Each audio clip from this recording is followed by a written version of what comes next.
जय हिंद बच्चों। My YouTube channel SS education plus motivation में आपका स्वागत है।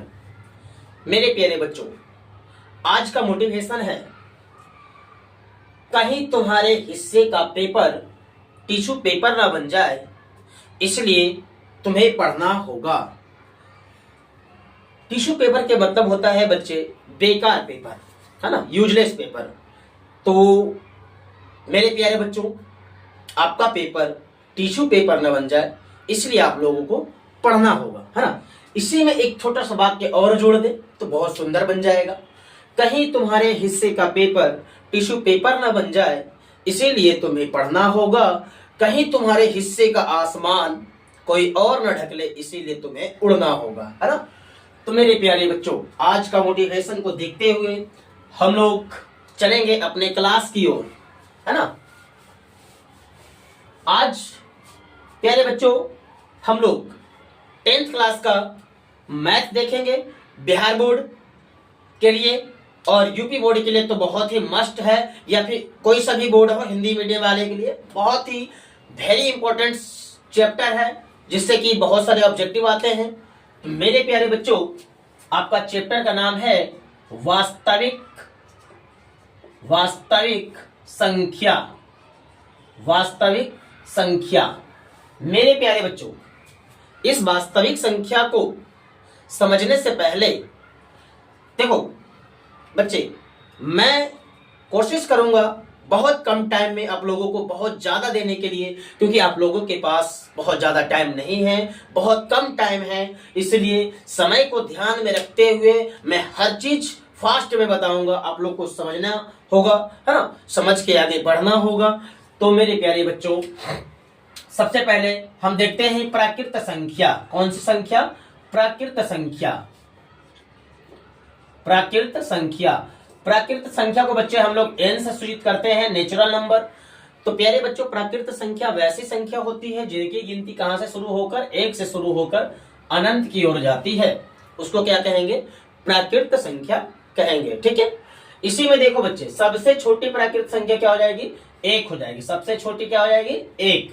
और सबसे बड़ी प्राकृत संख्या क्या हो जाएगी बच्चे? अनडिफाइंड। सबसे छोटी प्राकृत संख्या बोले तो क्या हो जाएगा? 1। सबसे बड़ी प्राकृत संख्या अनडिफाइंड, किसी को नहीं मालूम है।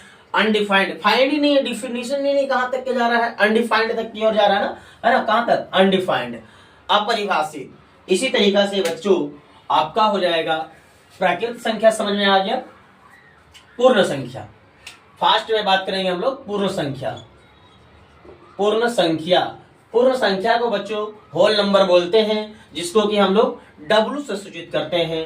तो पूर्ण संख्या कहते किसको हैं? वैसी संख्या जिनकी गिनती 0 से शुरू होकर कहां तक बच्चे?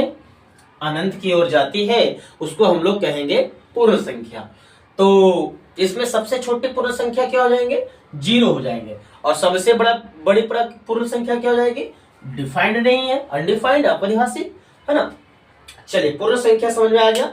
अब देखते हैं पूर्णांक संख्या। कौन सी संख्या? पूर्णांक संख्या। पूर्णांक संख्या। पूर्णांक संख्या। बच्चे, पूर्णांक संख्या को हम लोग इंटीजर्स बोलते हैं, जिसको कि i से सूचित करते हैं। बच्चे, पूर्णांक बोलते किसको है? पूर्णांक देखो, यहां पे आपका है 0 खड़ा, हीरो, है ना। तो एक बचपन में पढ़े होंगे आप लोग संख्या रेखा, इस तरह से था। यहाँ पे 0 था, दाएं की ओर प्लस होता था, 1 2 3 4 5, इधर से -1 -2 -3, इस तरह से कहां तक? अनंत की ओर। तो मेरे प्यारे बच्चों, पूर्णांक की बात जब भी आए तो पूर्णांक में देखना कि पूर्ण संख्या है ना, ये पूर्ण संख्या ये है ना। ये पूर्ण संख्या -1 -2 -3 -4 है, तो पूर्ण संख्या का ही स्वरूप ना। तो ऐसे बोलना, पूर्ण संख्या, देखो समझो, पूर्ण संख्या एवं इसके ऋणात्मक मान के समूह को क्या कहते हैं? पूर्णांक कहते हैं। चलिए, पूर्णांक समझ में आ गया होगा। तो कुछ बच्चे बोल रहे हैं कि सर सबसे छोटी पूर्णांक क्या हो जाएगा? कमेंट में बताइएगा आप लोग, है ना। सबसे छोटी पूर्णांक कोई कह रहा है कि 0 नहीं, सबसे छोटी पूर्णांक किसको पता है? -1 0 से छोटा है ना, इससे छोटा। तो सबसे छोटी पूर्णांक अनडिफाइंड, सबसे बड़ी पूर्णांक नहीं मालूम है। इसी तरीका से सबसे छोटी पूर्णांक अनडिफाइंड, सबसे बड़ी पूर्णांक भी अनडिफाइंड। चलो आगे बढ़ते हैं बच्चों। अब देखेंगे पूर्णांक के प्रकार। पूर्णांक के प्रकार, पूर्णांक कितने तरह के होते हैं? तो मेरे प्यारे बच्चों, जैसा कि आप लोग जानते हैं, एक होता है धनात्मक पूर्णांक, धनात्मक पूर्णांक, एक होता है ऋणात्मक पूर्णांक, ऋणात्मक पूर्णांक, एक होता है अधनात्मक, अधनात्मक पूर्णांक, और एक होता है आपका अऋणात्मक पूर्णांक, अऋणात्मक पूर्णांक। पूर्णांक पूछा जाए कितने तरह के, तो पूर्णांक बताइएगा 4 तरह के। पहला धनात्मक, दूसरा ऋणात्मक, तीसरा अधनात्मक, चौथा अऋणात्मक। ठीक है, तो बच्चे देखो बारी बारी से सबको समझेंगे। पहला को देखते हैं धनात्मक को। धनात्मक पूर्णांक को बच्चे हम लोग धनात्मक पूर्णांक को i+ से सूचित करते हैं। धनात्मक पूर्णांक को i+ से सूचित करते हैं। तो धनात्मक क्या हो जाएगा? 1 2 3 4 5, इसी तरीका से अनंत की ओर। अब इसमें पूछा जाए आपको सबसे छोटी धनात्मक पूर्णांक क्या होगा, तो आपका क्या हो जाएगा बताइए? कुछ बच्चे बताएंगे कमेंट में। सबसे छोटी धनात्मक पूर्णांक 1 हो जाएगा, और सबसे बड़ी धनात्मक पूर्णांक इसमें भी मालूम नहीं है, अनडिफाइंड हो जाएगा, है ना। इसी तरीका से दूसरा देखेंगे ऋणात्मक पूर्णांक। क्या देखेंगे? ऋणात्मक पूर्णांक। क्या देखेंगे बच्चे? ऋणात्मक पूर्णांक। इसको बोलते हैं i-। क्या बोलते हैं? i और माथा पर माइनस। तो ऋणात्मक पूर्णांक क्या हो जाएगा? ऋणात्मक पूर्णांक आपको भी पता होगा कि -1 -2 -3 -4 -5 -6 -7, इसी तरह से आगे बढ़ते जाएगा। अब इसमें बताइए, ये आप लोगों के लिए रहा होमवर्क, कमेंट में बताइएगा कि सबसे छोटी ऋणात्मक पूर्णांक क्या हो जाएगा? कुछ बच्चा बताएगा -1, कुछ बच्चा बताएगा अनडिफाइंड, लेकिन सोच के बताइएगा। सबसे छोटी सबसे छोटी अऋणात्मक पूर्णांक आपका हो जाएगा सबसे छोटी ऋणात्मक पूर्णांक। तो सबसे छोटी ऋणात्मक पूर्णांक क्या होगा बाबू? देखो कोई कहेगा -1, नहीं, माइनस में जितना छोटा है ना उतना बड़ा, जितना छोटा उतना बड़ा, और माइनस में जितना बड़ा उतना छोटा, यानी -1 जो हो जाएगा आपका सबसे बड़ी ऋणात्मक पूर्णांक हो जाएगा, और सबसे छोटी मालूम नहीं, यहाँ पे बदल जाता है ना। सबसे बड़ी, यहाँ पे लिखिए, नोट करके लिखिए, इसको लिखते हैं, है ना।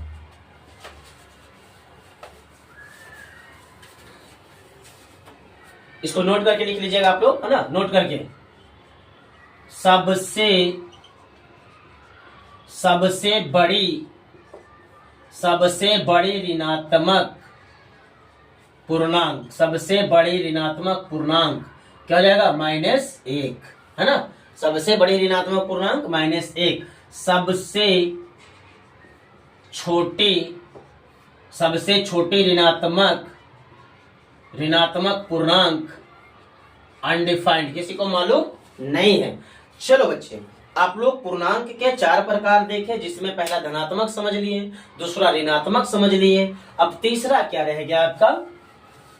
तीसरा रह गया है अधनात्मक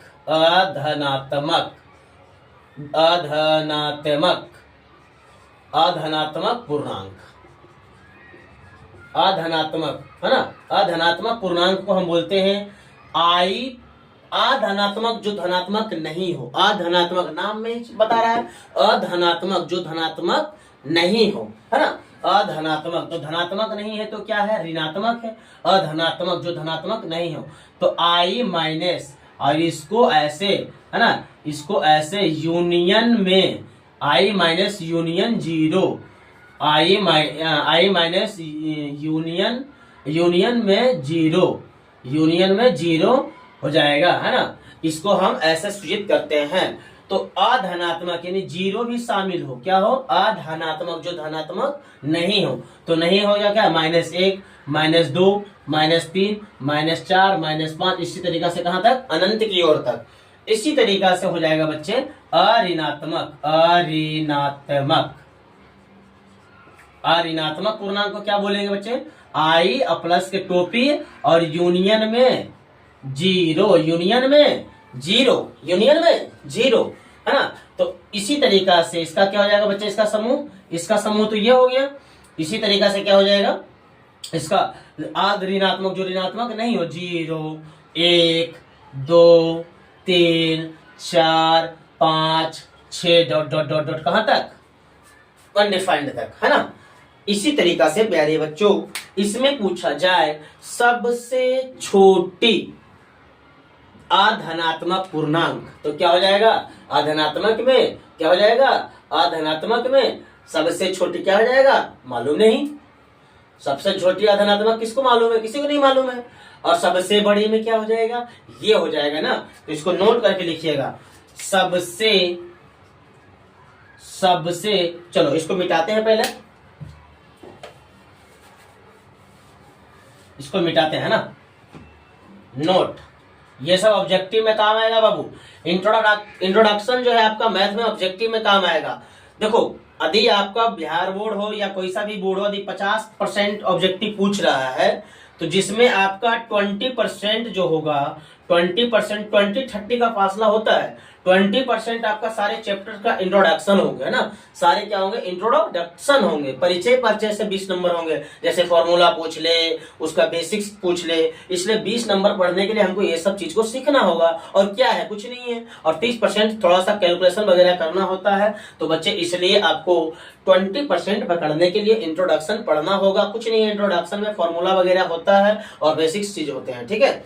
चलो, तो हम लोग इसीलिए इंट्रोडक्शन पढ़ रहे हैं। तो हम लोग नोट पे आए थे कि सबसे पहले पढ़ेंगे सबसे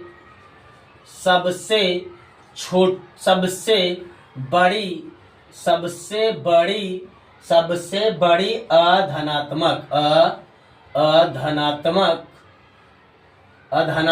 सबसे बड़ी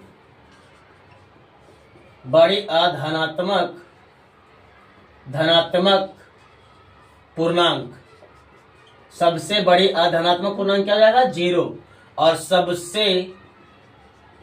सबसे छोटी अधनात्मक पूर्णांक क्या हो जाएगा, अनडिफाइंड। इसी तरीका से पहला हो गया, दूसरा हो जाएगा नोट में। तीसरा नोट देखिए, सबसे क्या था, अऋणात्मक, सबसे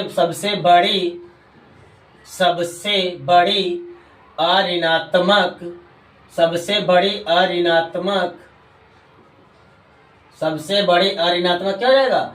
तो बाबू अब अऋणात्मक देखो, जो ऋणात्मक नहीं है, इस तरह से था, तो क्या हो जाएगा, अनडिफाइंड। इसमें सबसे छोटी क्या हो जाएगा, सबसे छोटी ऋणात्मक पूर्णांक क्या हो जाएगा, तो हो जाएगा आपका 0, ठीक है। ये सब देखो बच्चे ऑब्जेक्टिव में पूछने का चांसेस है, पूछ सकता है। तो पूछे ना पूछे, नॉलेज के लिए तो सीखना ही जरूरी है ना। चलो अब आते हैं, आपका अगला चैप्टर है, अगला टॉपिक। देखो बच्चे, अब तक मैंने प्राकृत सीखा, पूर्ण सीखा, पूर्णांक सीखा। यदि यहां तक आप लोगों ईमानदारी से सीख लिया, तो आपका एक वेरी वेरी इंपॉर्टेंट भी आई, जो कि इस पे ऑब्जेक्टिव हमेशा बार पूछता है। जितने बार एग्जाम होगा, Bihar board, Delhi board, UPSC, कोई सा भी बोर्ड हो, सारा एग्जाम में आपका पूछेगा परिमेय संख्या। अगला टॉपिक क्या है, परिमेय संख्या। अगला टॉपिक है आपका परिमेय संख्या। मेरे प्यारे बच्चों, परिमेय संख्या समझने से पहले आपको पीछे का चीज, हर चीज समझ के रहना होगा, क्योंकि बहुत तीनों पे खेल आने वाला है। देखो, परिमेय संख्या का पहला परिभाषा ऐसे समझते हैं कि वैसी संख्या जो P/Q के रूप में हो, वैसी संख्या जो अंश बटा हर के रूप में हो, वैसी संख्या जो अंश बटा हर के रूप में हो या फिर p बटा q के रूप में हो, जहां q is not equal to 0। पहला शर्त क्या है कि पहला शर्त तो रूप हो गया है ना, कि पहला शर्त यह है कि रूप मिलना चाहिए p बटा q। दूसरा शर्त है कि q के मान 0 नहीं होना चाहिए, ऊपर वाला रहेगा चलेगा, नीचे वाला नहीं रहना चाहिए। क्या नहीं रहना चाहिए? 0 नहीं रहना चाहिए। तो पहला p बटा q में हो, दूसरा q के मान 0 के बराबर नहीं हो, और तीसरा शर्त, सबसे मेन शर्त, सबसे महत्वपूर्ण शर्त क्या है कि p एवं q क्या हो? p एवं q दोनों का दोनों भाई क्या हो? दोनों भाई पूर्णांक हो। क्या हो? दोनों का दोनों भाई पूर्णांक हो। यदि तीनों शर्त मानेगा तब तो आपका परिमेय होगा, नहीं तो परिमेय नहीं होगा। पहला परिभाषा क्या मैंने बताया कि वैसी संख्या जो p बटा q के रूप में हो, जहां p एवं q दोनों पूर्णांक हो, साथ ही साथ नीचे का मान यानी q का मान यानी हर का मान 0 के बराबर नहीं हो। समझिए कि वैसी संख्या जो p बटा q में हो, है ना, q का मान 0 के बराबर नहीं हो, p एवं q दोनों पूर्णांक हो। चलते हैं एग्जाम्पल की ओर। जैसे देखेंगे 2 बटा का 4 जी, तीनों शर्त मिलाइए। तीन शर्त कौन सा? पहला शर्त p बटा q 2 बटा 4, दूसरा शर्त कि p एवं q दोनों पूर्णांक। जरूर देखो पूर्णांक नहीं हो जाएगा, धनात्मक पूर्णांक है ना जी, तो आपका क्या हो जाएगा? पूर्णांक का डब्बा पहले लिख लीजिए। पूर्णांक का डब्बा क्या था? 0 1 2 3 4, इस तरह से -1 -2 -3 -4, है ना। तो देखो 2 मिल रहा है, 4 मिल रहा है, तो बच्चे तीनों शर्त को माना, इसलिए ये परिमेय होगा। दूसरा 6 बटा के 10 बिल्कुल होगा, कहीं ना कहीं मिल ही जाएगा, है ना, कहीं ना कहीं तो मिल ही जाओगी, है ना, इसीलिए ये भी परिमेय होगा। इसी तरीका से अब देखते हैं √9 बटा के 4। बच्चे √9 के मतलब क्या? इसका रूप मेन रूप से वर्ग देखा जाए तो क्या जाएगा? 3। इसको बाहर निकालेंगे तो 3 हो जाएगा, बटा के 4 हो जाएगा। तो 3 बटा 4 क्या है? परिमेय है, इसीलिए ये भी परिमेय होगा। इसी तरीका से √25 बटा के √64 क्या होगा? बताइए कमेंट में, क्या होगा?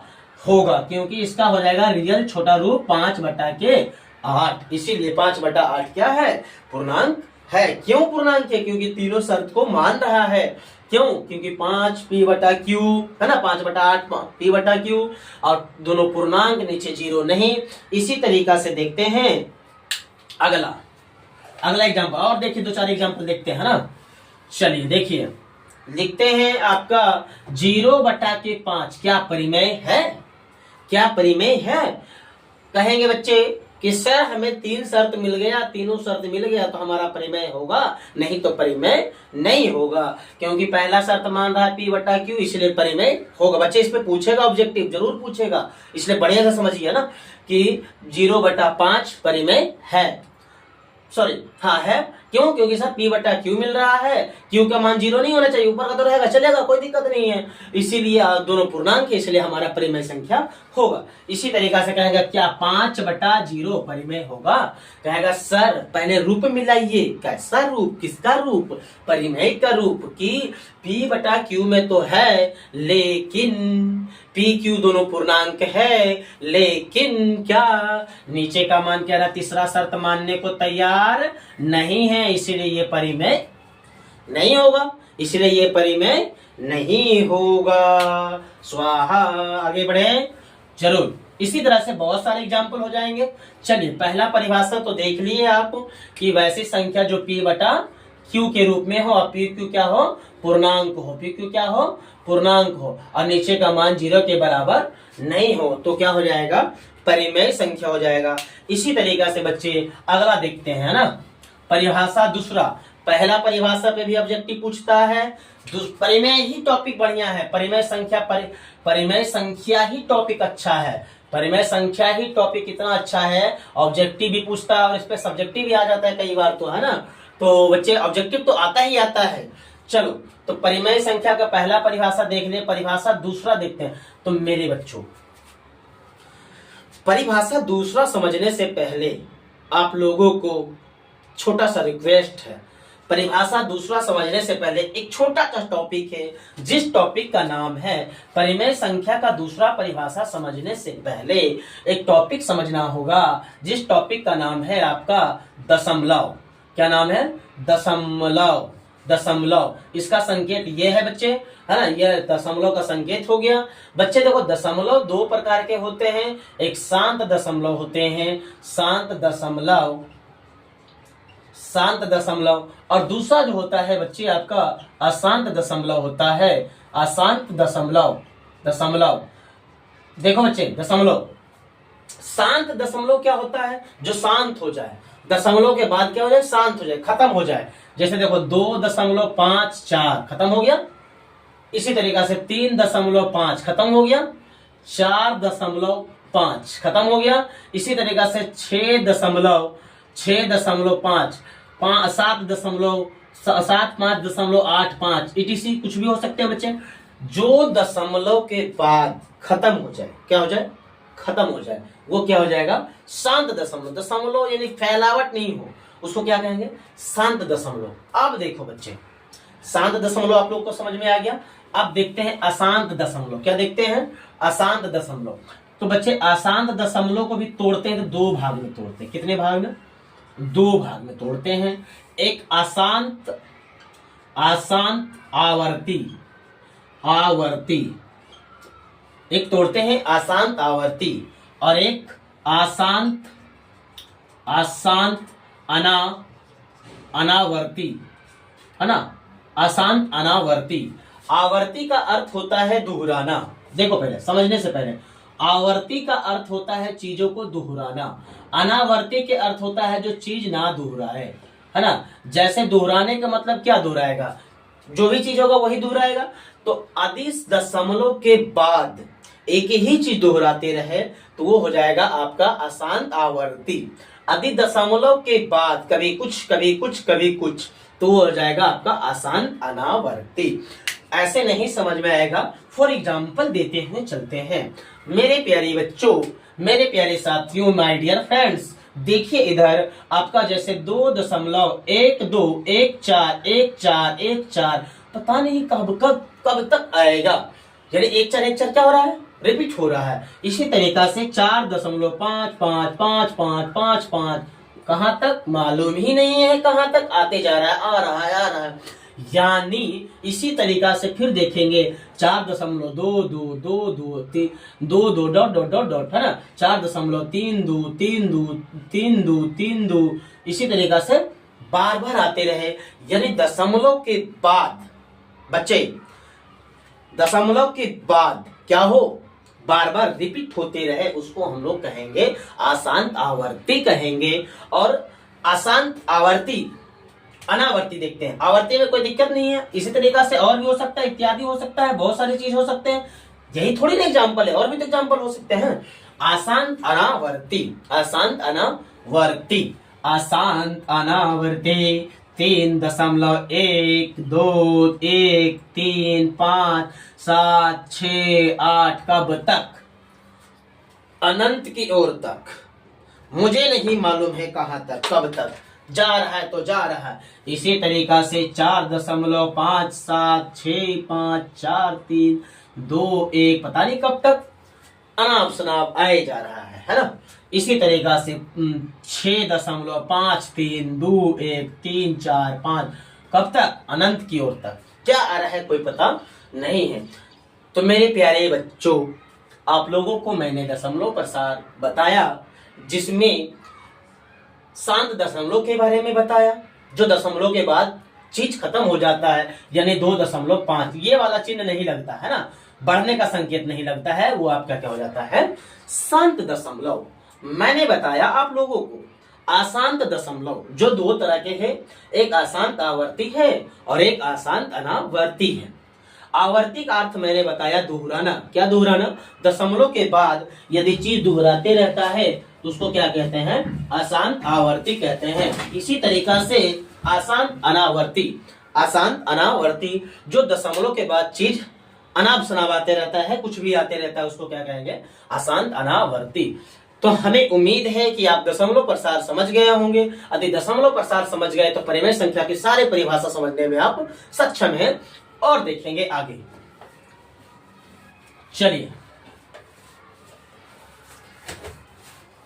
दशमलव प्रसार समझ में आ गया होगा। तो परिमेय संख्या का परिभाषा दूसरा है, परिमेय संख्या की परिभाषा दूसरा है, परिमेय संख्या का दूसरा परिभाषा। पहला परिभाषा देखिए P बटा Q, और P Q क्या हो, इंटीजर्स हो, है ना, इंटीजर्स हो और Q का मान 0 के बराबर नहीं हो। तो ये हो जाएगा क्या, आपका 3 शर्त मिल जाएगा, तीनों शर्त मिल जाएगा तो परिमेय हो जाएगा। अब दूसरा परिभाषा देखते हैं, सभी शांत दशमलव, सभी शांत दशमलव, सभी शांत दशमलव परिमेय संख्या कहलाती है, परिमेय संख्या कहलाती है, परिमेय संख्या कहलाती है। मेरे प्यारे बच्चों, जैसे 4.5, 3.5, 6.54, 7.52, है ना, 7.52, इस तरह से 8.2, इस तरह से 4.5, etc। कुछ भी हो सकते हैं बच्चे, बहुत सारे चीज है ना। तो सभी शांत दशमलव, दुनिया के जितने भी शांत दशमलव होंगे, दुनिया के जितने भी शांत दशमलव, सब क्या हो जाएंगे, सबके सब परिमेय संख्या। तो बच्चे दूसरा परिभाषा समझ में आया। इस पे पूछता है तो बच्चा कंफ्यूज आ जाता है, दशमलव इस तरह का पूछ देगा, 4 का ऑब्जेक्टिव देगा तो बच्चा कंफ्यूज आ जाएगा, लेकिन समझना नहीं है बाबू, बिल्कुल समझते हुए चलता है, ताकि एक भी ऑब्जेक्टिव आप लोगों का छूटे ना। इसी तरीका से मैं आगे वाला परिभाषा देखता हूं। दो परिभाषा दूसरा हो गया कि सभी शांत दशमलव परिमेय संख्या कहलाते हैं। तीसरा परिभाषा है आपका, तीसरा परिभाषा है सभी अशांत आवर्ती दशमलव, सभी अशांत आवर्ती दशमलव परिमेय संख्या कहलाती है।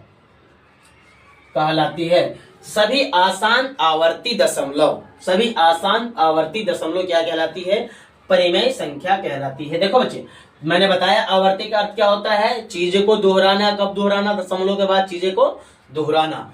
तो पहला क्या हो जाएगा, 3.121212121 5.14141414 पता नहीं कब तक, है ना। ये सब क्या हो जाएंगे, आसान आवर्ती इत्यादि कर दूं, etc कर देता हूं, है ना। इसी तरीका से मैंने 3 परिभाषा सीख लिया परिमेय संख्या का, P बटा Q वाला, उसके बाद सभी शांत दशमलव परिमेय, सभी आसान आवर्ती दशमलव परिमेय। कोई दिक्कत? चलिए, अब बच्चे लोग परिमेय संख्या समझने में सक्षम होंगे। अब आते हैं अपरिमेय संख्या। ये भी VVI टॉपिक ही है। परिमेय का उल्टा अपरिमेय होता है, जैसे रात का उल्टा दिन होता है। अगला आता है अपरिमेय संख्या। देखो बच्चे, पहला परिभाषा तो हो जाएगा जो परिमेय, सीधी सी बात में बोलेंगे, जो परिमेय नहीं होगा वो क्या हो जाएगा, अपरिमेय हो जाएगा। तो जो परिमेय नहीं वो क्या हो जाएगा, अपरिमेय। इसी तरीका से दूसरा क्या हो जाएगा, कहेंगे सभी आसान अनावर्ती दशमलव, सभी आसान अनावर्ती दशमलव क्या कहलाते हैं, अपरिमेय संख्या कहलाते हैं। या शॉर्ट्स में ये भी बोल सकते हैं, जो परिमेय नहीं होगा उसको क्या कहेंगे, अपरिमेय संख्या। जैसे देखो, कहेंगे कि पहले P बटा Q वाला हम चलते हैं, √7/√5 या 5, √7/5 P। देखो ये क्या है, ये परिमेय नहीं है ना। क्यों नहीं परिमेय है, क्योंकि रूट में 7 है। जो परिमेय नहीं वो क्या हो जाएगा, अपरिमेय। 2 + √3, है ना, 3 + √5, है ना। इसी तरीका से आपका √8 क्या हो जाएगा, अपरिमेय। √7, √9 नहीं होगा, है ना। इस तरीका से बहुत सारे हैं, जो परिमेय नहीं होगा वो अपरिमेय हो जाएगा। इसी तरीका से अनावर्ती जितने भी हैं, सभी आसान अनावर्ती दशमलव, सभी आसान अनावर्ती दशमलव अपरिमेय संख्या कहलाते हैं। 3.12131415, पता नहीं क्या क्या आ रहा है, 4.567897853121213114, पता नहीं कहां तक। इसी तरीका से 4.55556565653213 जो रिपीट नहीं हो वो क्या हो जाएंगे, अपरिमेय संख्या हो जाएंगे। कोई दिक्कत, मिटा दें। चलिए बच्चे, आप लोगों का यहाँ से बहुत कुछ सीखने को मिलेगा, धैर्य बना के रखिए। और हमारी कोशिश ये है, क्योंकि आप लोगों का 2025 का बोर्ड एग्जाम 10th क्लास का बहुत जल्द ही होने वाला है, तो हम 2025 का एग्जाम से पहले मैथ के एग्जाम से पहले सबका जितने भी चैप्टर्स हैं सारे का इंट्रोडक्शन करवाएंगे, फिर ऑब्जेक्टिव करवाएंगे, और फिर आप लोगों का एक टेस्ट होगा जो मैं पढ़ाऊंगा, उसी में से टेस्ट लूंगा और उसी में से बाहर नहीं आएगा एक क्वेश्चन भी, है ना। चलिए अब आते हैं वास्तविक संख्या। देखो अब जाके वास्तविक संख्या सीखेंगे। वास्तविक संख्या कहते हैं किसको है, वास्तविक संख्या। वास्तविक संख्या वैसी संख्या जो परिमेय या अपरिमेय हो। वैसी संख्या जो परिमेय, देखो बच्चे लिखने का टाइम नहीं है, आप लोग समझते हुए चलिए ताकि आप लोगों को आसान हो जाए किसी भी चीज को बनाने से, है ना। वैसी संख्या जो परिमेय, सुनिएगा, जो परिमेय होगा वो भी वास्तविक होगा और जो अपरिमेय होगा वो भी वास्तविक होगा। जो परिमेय होगा वो भी वास्तविक होगा, जो अपरिमेय होगा वो भी वास्तविक होगा। परिमेय वैसी संख्या जो परिमेय या अपरिमेय हो, है ना, और नहीं परिमेय और अपरिमेय नहीं, परिमेय या अपरिमेय हो, दोनों में से कोई हो, क्या हो जाएगा, वास्तविक संख्या कहलाएगा। अब देखिए बच्चे, नोट करके लिखते हैं। नोट,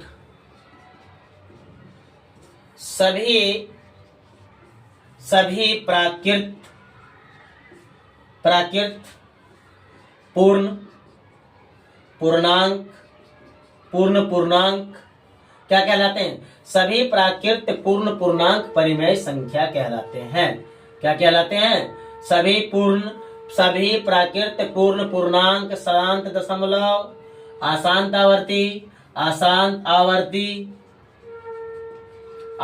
आवर्ती सभी क्या कहलाएंगे, परिमेय संख्या कहलाते हैं। परिमेय संख्या कहलाती है। सभी क्या कहलाती है, परिमेय संख्या कहलाती है। सभी प्राकृत, सभी पूर्ण, सभी पूर्णांक, सभी शांत दशमलव, सभी अशांत आवर्ती दशमलव क्या कहलाती है, परिमेय संख्या कहलाती है।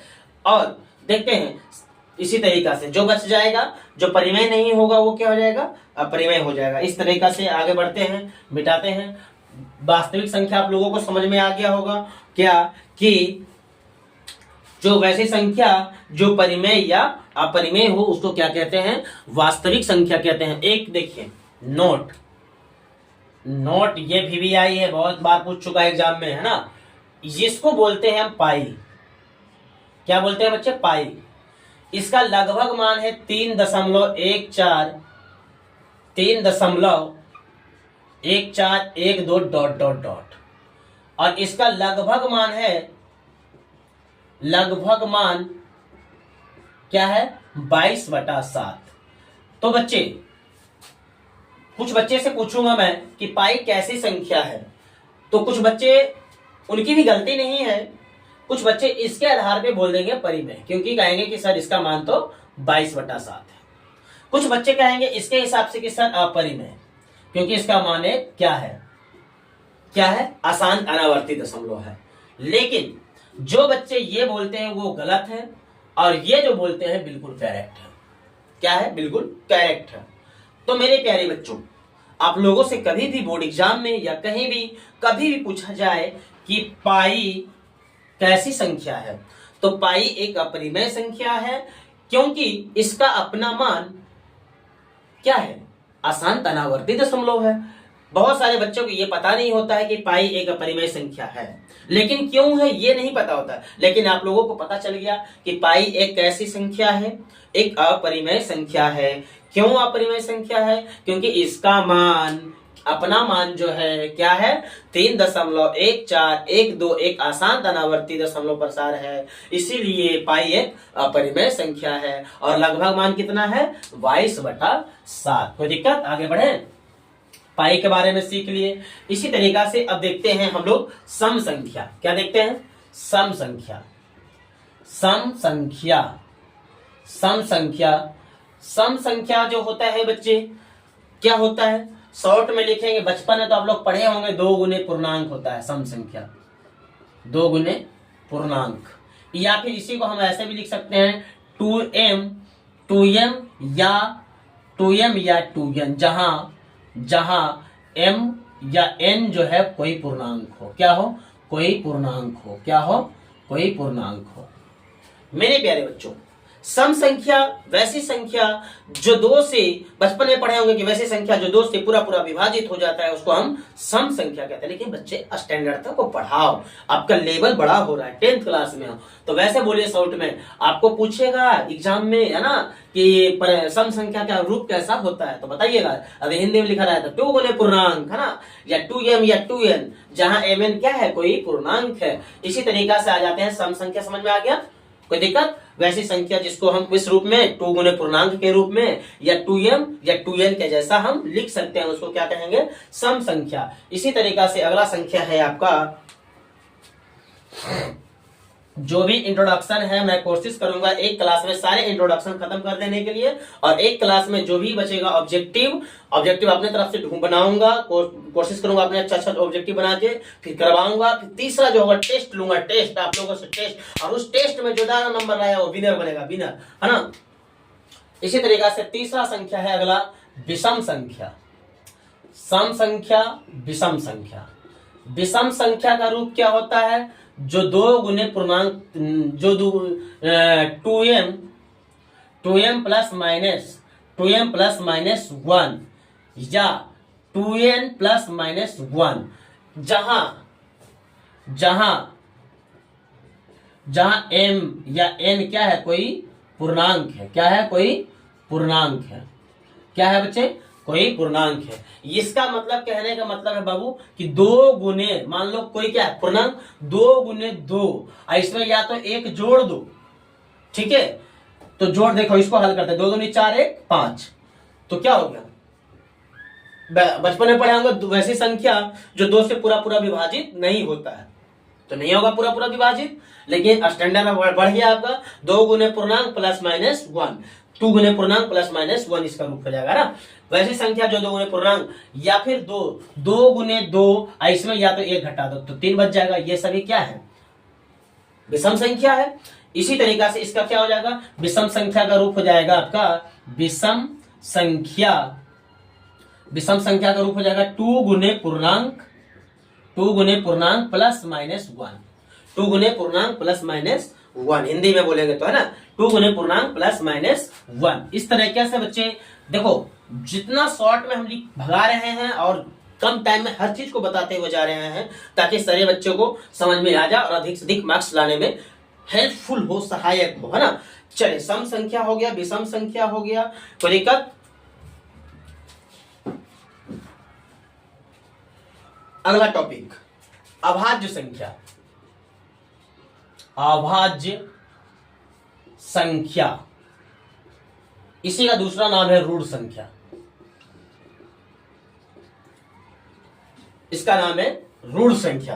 तो वैसी संख्या जो 1 से बड़ी हो, 1 से बड़ी वैसी सभी संख्या जो 1 और अपने स्वयं से विभाजित हो। देखो, 1 से बड़ी, 1 से बड़ी वैसे सभी संख्या जो 1 और स्वयं से विभाजित हो, है ना।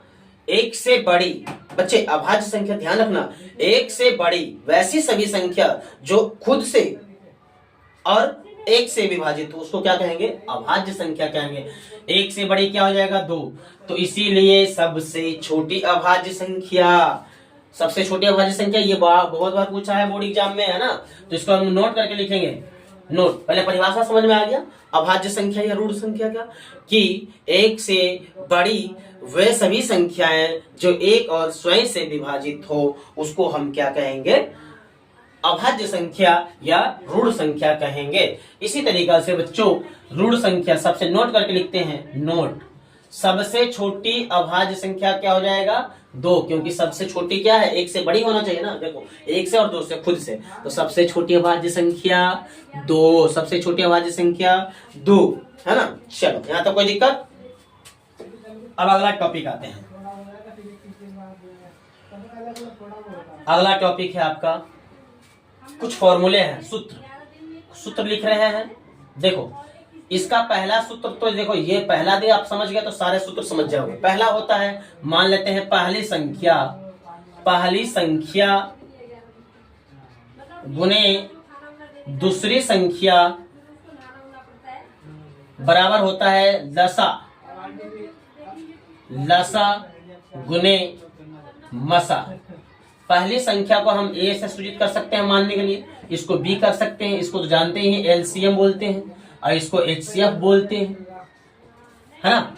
तो दूसरा पहला यदि आप समझ गए तो यहाँ से कितने तरह का फॉर्मूला निकल सकता है बच्चे, कुछ बच्चे बताइएगा कमेंट में, है ना। पहला हो जाएगा ए बराबर, ये मतलब पहली संख्या, है ना, क्या हो जाएगा एलसीएम गुने एचसीएफ बटा बी, मतलब दूसरी संख्या।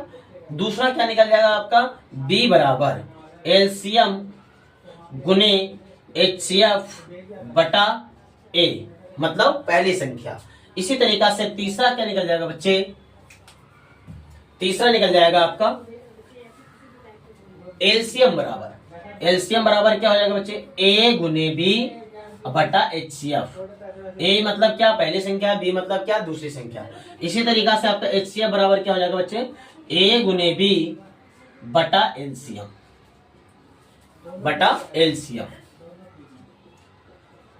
है ना। कोई दिक्कत? चलिए अगला हेडिंग है आपका, देखिए कोई पूर्णांक होगा, कोई परिमेय संख्या होगा p बटा q में, यदि जिस परिमेय संख्या का हर, देखो अगला हेडिंग